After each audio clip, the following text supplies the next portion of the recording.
Labor MPs are following the Prime Minister's lead, publicly backing the idea of big tax cuts to compensate households under the carbon tax.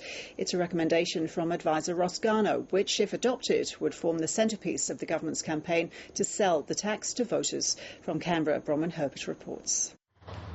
Talk of tax cuts at least gives Labor MPs something to sell on the carbon tax. It's either take the money from the polluters and give it to the families, that's Labor's plan, or take the money from the families and subsidise the polluters, that's the Liberal National Plan. There's stark difference between those two. I know what the people in my electorate will prefer.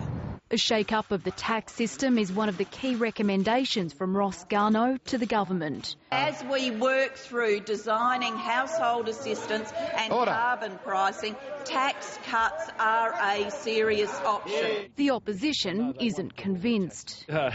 Tax cut on what? The cost of petrol will go up, the cost of gas will go up, and the cost of groceries will go up. So there will be no broad-based tax cuts. Professor Garnaut also took aim at the Coalition's carbon plan. Direct action for reducing carbon emissions is likely to be immensely more expensive than a market economy. He's wrong. It's fascinating. I've been very respectful, but let me just make this simple point.